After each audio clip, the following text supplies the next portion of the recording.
We left off talking about waves and their properties. Talked about interference. Now we're going to talk about diffraction. And this is a phenomenon that happens when traveling waves encounter an obstacle or an opening in a barrier.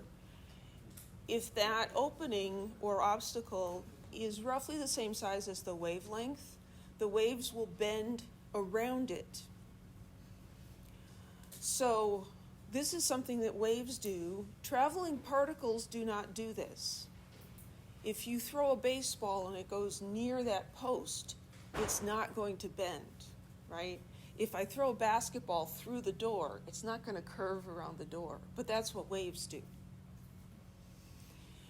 So if we go through two slits, then we get this bending, this diffraction, and we get an interference pattern that gets set up by the waves. And this is characteristic of all light waves. So this is what we're talking about here. So when a wave comes and hits a slit in the barrier, you might expect that there'd just be a little piece of the wave that goes straight through and keeps going, but that's not what happens.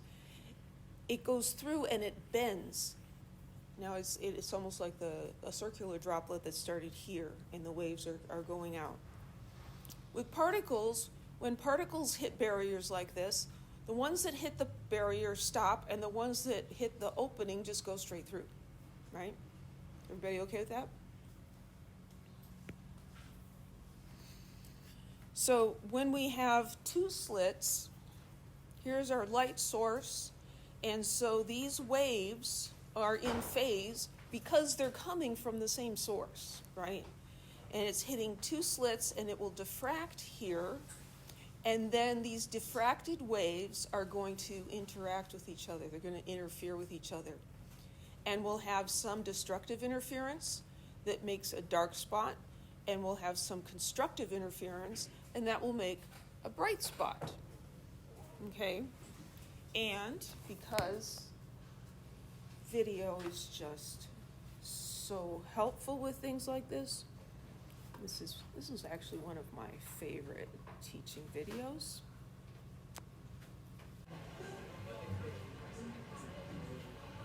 What is light? What is light? What is light? That's a good question, isn't it? What is light? Isn't it an element? Light is brightness, I guess. We have auras, We all have auras. which are light. Yes, they are. It lights up the room. It makes it not dark. What's the difference between blue light and red light? The colour. It goes in your eyes and then you see stuff. They range from white to red to orange to green. It's like the chakras of your body. Can you see my aura? No, not particularly right now. Is it too bright out? It's very sunny out here today. Does that make it harder to see someone's aura? Not necessarily. If I was to explain it to a blind person, right, Yeah. it would be the difference. You see nothing whatsoever as a blind person, whereas I see things in front of me. To be fair, the question of what light is not an easy one. For centuries, the greatest minds in science debated this issue. In the late 1600s, Newton proposed that light was a stream of particles, or corpuscles. He proposed this in his treatise Optics. But at the same time, a Dutch physicist named Huygens proposed that light was a wave. And this debate raged on until it was settled by the experiment I've recreated today, Thomas Young's double-slit experiment. To make sure I got the experiment right, I went to the original source. With the help of Brady Heron, I managed to get into the vault underneath the Royal Society in London. There I found Thomas Young's handwritten notes from 1803. I brought into the sunbeam a slip of a card, about 1/30th of an inch in breadth, and observed its shadow, either on the wall or on other cards held at different distances. Besides the fringes of colors on each side of the shadow itself was divided by similar parallel fringes of smaller dimensions. Wow. This is an experiment so simple that you can make it at home, and yet so fiddly that I have never seen it before done with sunlight. I was thinking about doing it in a box, like a fridge box. And you can take it out on the street. Taking it out on the street. Could I possibly interview you guys for about a minute? We're doing a science experiment. I have here is an empty box. And this is a little eyepiece where we can look in, and this is a hole. And I'm going to place this slide above that hole. And if you look closely, you'll see that there's two openings, very narrow openings side by side. It's a double slit. Now before we have a look, we need to tilt it towards the sun a little bit. So we want the sun to hit this double slit directly. What are we going to see on the bottom? Well, the obvious thing you think you're going to see is you're going to see two lines. 2 lines on the bottom of the box. 2 bright bands. Two little lines. Yeah, I think it'll be one line instead of two. I'm going to expect to see the whole box lit up. It'll probably be a kaleidoscope of some sort. A bunch of colors. Probably, yeah. Rainbow, different colours. There, have a look. You expected to see kind of one line. Is that what you see? No, I see dots. How many? it's one circle. Well, there's one in the middle strongest, 2 either side. The 2 on the outside are multicolored. The one in the middle is just white. Like kind of a rainbow. The rainbow of colour as well. Quite a few colours and lots of little dots. Like there are more dots appearing. I think I can even see more dots spreading along. Yeah, that's amazing. Yeah, I can see tons of dots now.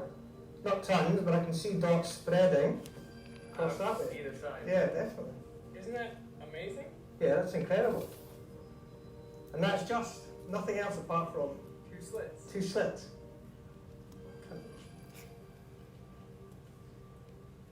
That's incredible. But all we're doing is we're putting a light through 2 very narrow slits side by side. So how does this make any sense? There's some kind of principle involved now. The average person's not familiar with. That's the only explanation. No, I'm really confused by it, but I'd like to find out why. People were debating, is light a wave or is it made of particles? So what causes that? Well, if light were behaving as particles, you would expect them to go through each slit and just produce a bright spot underneath. So we would see 2 bright spots on the bottom of the box. But if light's behaving as waves, then the wave from one slit can interact with the waves from the other slit. I've got a demonstration here on a little pond where we can see this with water waves. I have 2 sources of ripples, which are basically like the 2 slits. When I create ripples with a single source, they travel out with circular wavefronts. Nothing particularly surprising there. But if I add a second source of ripples, then we start getting an interesting pattern.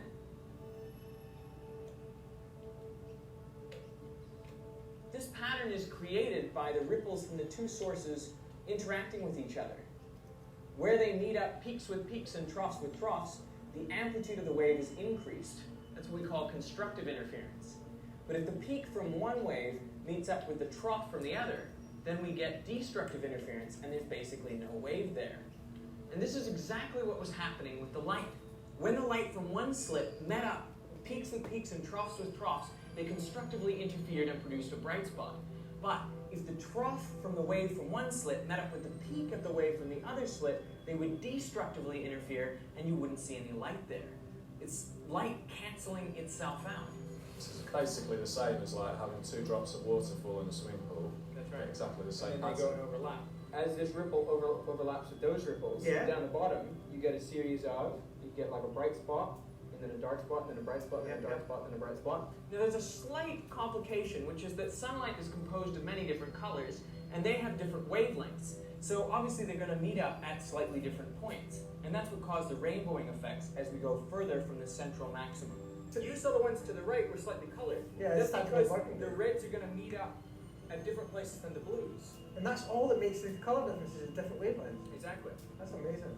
So the difference So between there's red and blue... that red bin over there and the green part is just, I'm seeing It's a that, different- it's just different different wavelength. And that's how we bring in all these beautiful colours all around us. Exactly. That's amazing. I'm amazed.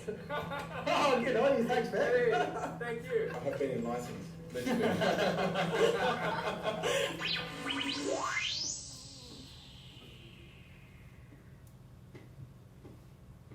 Any questions? Did you see the lines radiating out? Yeah, it's pretty neat.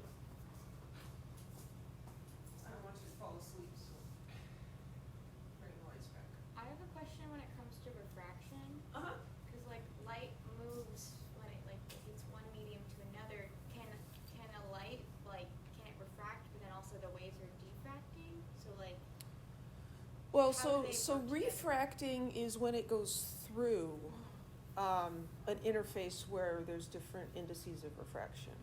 So like glass or water or something, it goes in and the index of refraction is different, and so then the angle changes. Yeah. This is a little bit different because there's nothing about index of refraction. It's just going through and hitting a barrier and going through that opening, it spreads out. Yeah. There's a lot of cool stuff with waves. Let's see if I can, come on. Close that so it doesn't scare us later. Okay, so now this maybe makes a little more sense. So this is like those two balls that he was moving up and down on the pond to make the ripples. So the light comes through this hole and it comes through this hole and then it diffracts. That's this bending, right? Those bent parts go out, and as we saw in the water, there's constructive and destructive interference. And so when we look, this would be like the bottom of the box. You're going to see dark spots and bright spots. Okay, so that's a characteristic of waves.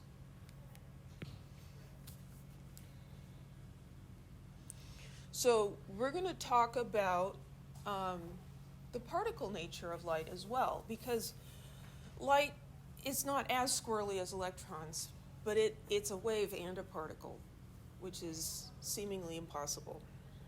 So we just looked at how light is a wave. So the photoelectric effect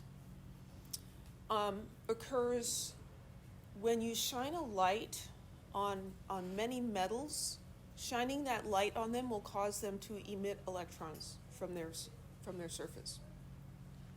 And the classic wave theory said, well, the light energy is being transferred to the electron, and it builds up, so the amplitude affects the emission of the electrons. There has to be enough light, bright enough light, for this to happen. And that predicts that if you used a dim light, you'd have to wait a while. There'd be a lag time before the electrons would be emitted because they'd have to build up enough energy from the dim light before they could get ejected. And this is a sort of device that can measure the photoelectric effect. So here we have an evacuated chamber. There's a metal surface here, and this is a positive electrode, and this is connected to a voltage source. So there's a voltage difference across this literal empty space. So this one's positive, and then that one's negative.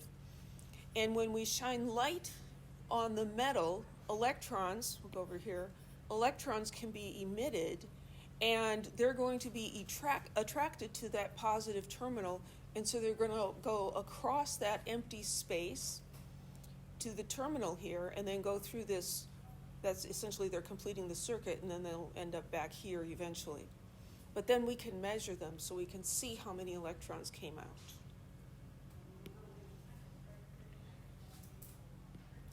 So this is what you observe if you look at the rate of electron ejection as a function of the frequency of light. So we can have bright light or dim light, and what happens is you get no ejection of electrons until you hit a certain frequency. And that's called the threshold frequency, and that would be different for different metals. Once you hit the threshold frequency, now you're going to get electrons being ejected. The only difference between the bright light and the dim light is that the bright light will give out more electrons, okay, and the dim will be less. This is not what was predicted, where there would be a lag time and it would only depend on the brightness of the light. It depends on the frequency. Any questions? So the frequency of light is related to the amount of energy that it has. And so what this is saying is we have to get to a certain energy of light before the electrons will be emitted. So Einstein proposed that the light energy was being delivered to atoms in packets, little pieces of light, and that's called a quantum or a photon. So a photon is a packet of light. The energy, E, of a photon is proportional to its frequency and inversely proportional to its wavelength. The proportional constant, h, Planck's constant, has the value 6.626 times 10 to the minus 34 joule seconds. I'm tired of listening to their conversation. It's distracting. You don't have to memorize that number. So the energy of a photon is equal to a constant times the frequency, or that same constant times the speed of light over the wavelength, and that's because the frequency is equal to the speed of light over the wavelength. So we can do calculations like this. A 100-watt light bulb radiates energy at a rate of 100 joules per second, and this is just sort of an aside. The watt, which is a unit of power, or energy over time, is defined as a joule second. So that's why the 100-watt light bulb gives us 100 joules per second. If all the light emitted has a wavelength of 525 nanometers, how many photons are emitted per second? And this is just use 3 sig figs. Okay, so this is a problem where dimensional analysis can be super helpful. So let's just highlight all the numbers. I'm going to leave out the parenthetical stuff. Whoops. What did I do? Whatever. This.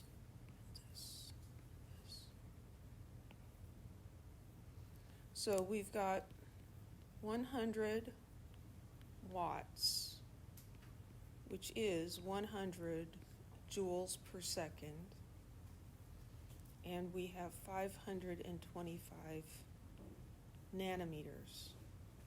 So that's the wavelength of the light.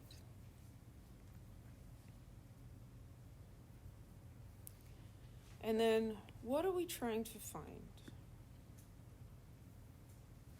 We're trying to find photons emitted per second, right? So what we're trying to find is photons per second.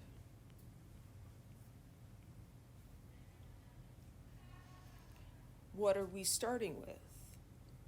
Well, we're going to start with 100 joules per second.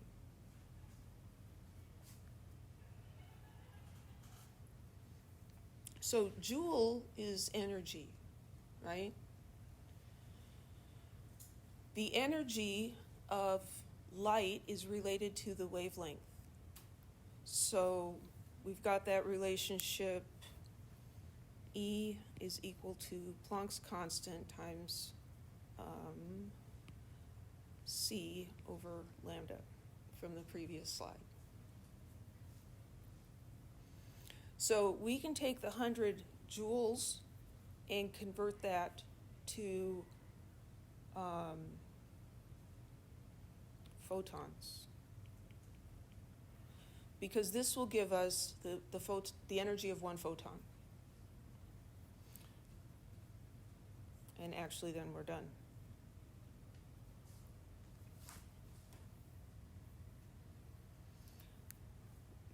So the energy of one photon is Planck's constant, 6.626 times 10 to the minus 34 joule seconds, times the speed of light, 3.00, times 10 to the 8th meters per second, divided by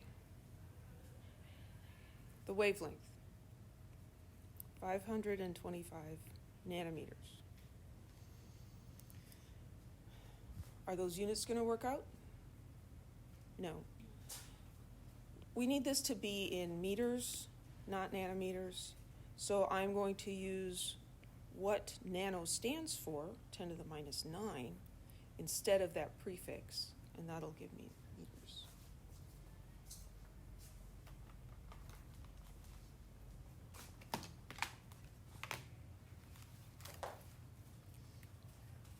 So 6.626 EE negative 34 times 3 EE 8 divided by 525 EE negative 9.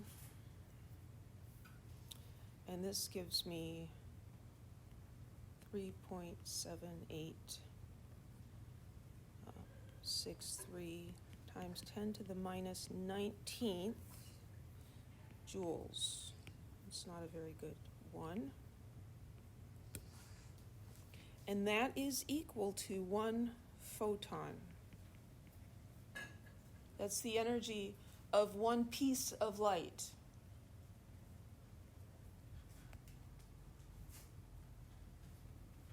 You know, there's some things that we just don't think of as having pieces, right?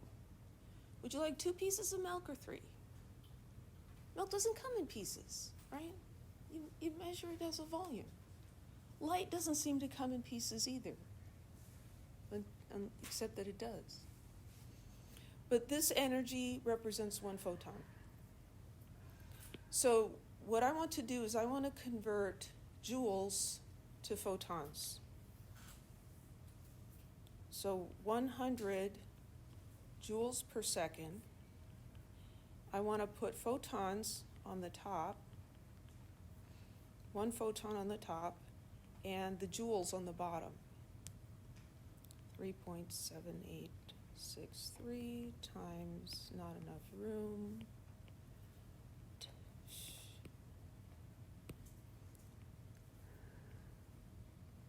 10 to the negative 19th joules. So the joules cancel, and the units I'm left with are photons still per second. So 100 divided by 3.7863 times 10 to the minus 19 gives me a really big number, 2.64 times 10 to the 20th photons per second.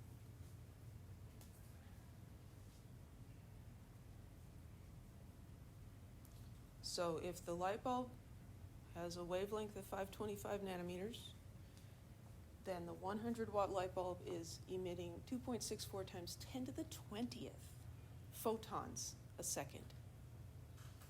Any questions?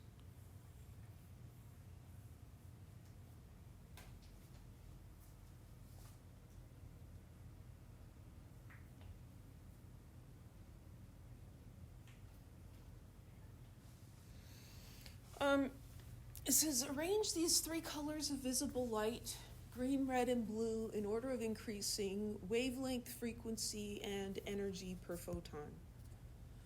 I'm not going to give you that spectrum of the electromagnetic spectrum diagram on an exam. But right now I'm going to show you how, with just a little bit of common sense, we can figure it out. So this is how I think about it. What's the order of the colors? Roy G. Biv, right? So red, orange, yellow, green, blue, indigo, violet. What kind of electromagnetic radiation comes next to violet? Ultraviolet, right? It's more than violet. So this is ultraviolet, or UV light. And what comes before red? Infrared, or IR. Okay? So UV, I don't know about many of you, but UV can give me a sunburn in about 15 minutes at noon.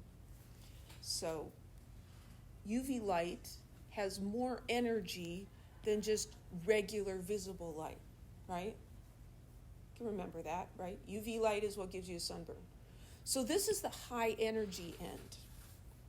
So this is high energy, and this is low energy. Everybody okay with that? Now, the frequency and the wavelength thing is hard to keep straight. So I draw 2 waves one with a long wavelength and one with a short wavelength. And this is totally non-scientific, but it works, at least for me. Which one of those looks like it has more energy? This one is bouncing up and down, right? And if they're traveling at the same speed, this one's going to hit you more frequently, right? So this is the higher energy, and this is the lower energy. Okay, so the high energy end has this small wavelength. Small wavelength. The low energy end has the long wavelength.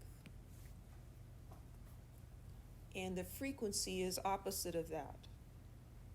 So this long wavelength is going to be low frequency, and small wavelength is going to be high frequency. Do you think you could do that? Roy G. Biv, ultraviolet is next to violet. That's how I remember which end has more energy. And then you draw the waves to remind yourself, okay, it's the short wavelength that has more energy, and you label all of that, and basically you just drew the chart for yourself. We don't need any numbers here. We just need order. And it's a good idea to do something like that before you start thinking about this, because once you start thinking about it, then somehow magically you can't do this anymore. Okay, so we're looking for A, wavelength in order of increasing. So we're going to start with low wavelength and go to higher wavelength. Which of these is lower, a smaller number? This end, right? And so the colors we're looking at are green and blue and red. So small wavelength would be blue, and green's going to get bigger, and red's going to have the biggest, the longest wavelength. So this one's going to be blue, green, and then red. What if we're doing it for frequency? From low frequency to high frequency. Well, low frequency is at this end. So it's going to be the reverse order, R, G, B.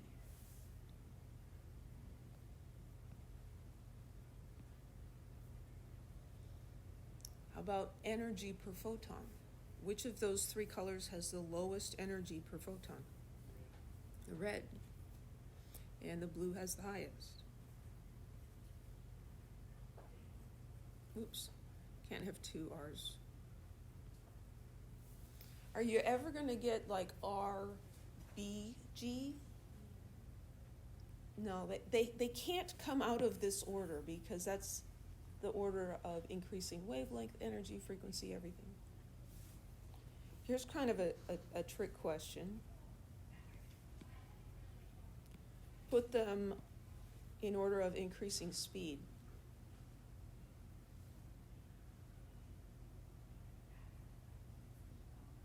It's equal. They're all the same. They all travel at the speed of light.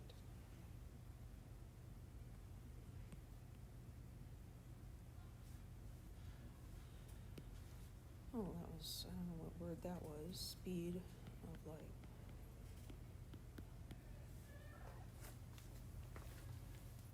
Any questions?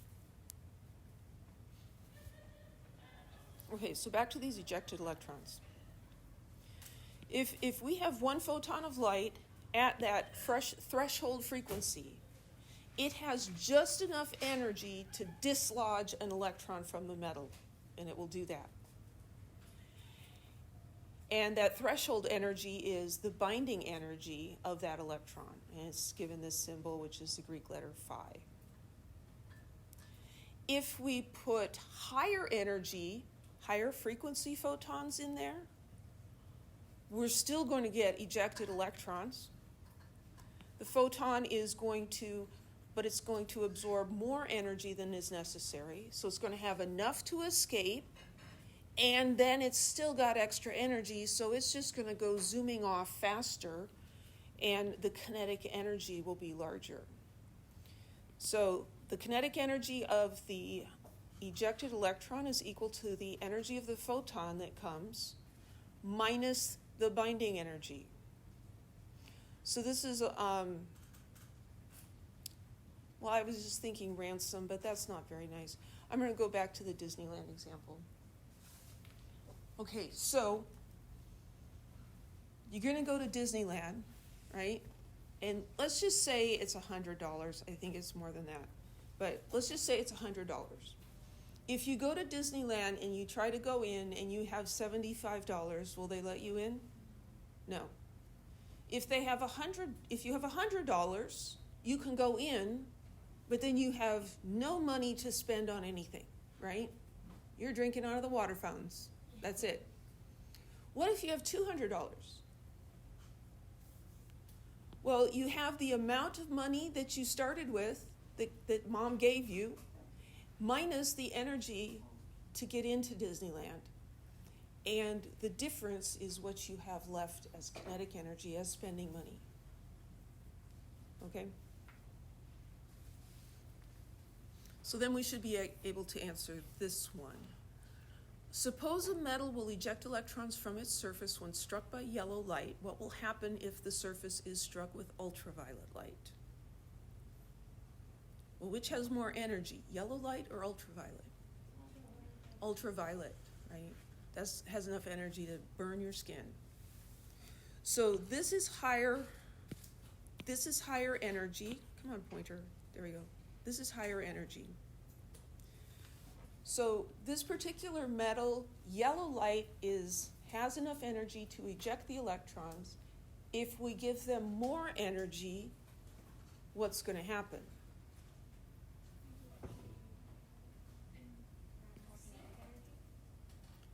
C. The electrons would be ejected, and they would have greater kinetic energy than those ejected by the yellow light. They're going to be able to buy more food at Disneyland. You know, they've got that extra $100. They might be able to get a hamburger. Right? Or a box of popcorn or something. I don't know.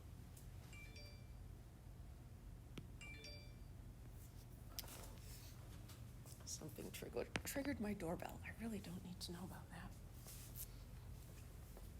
Okay, so these two things that we've looked at, the dual slit experiment and the photoelectric effect, show us that sometimes light appears to behave like a wave, and other times it behaves like a particle, and which behavior you observe depends on the experiment.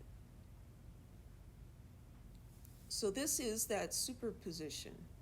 Light is a wave and a particle, but you cannot observe it being both things at the same time.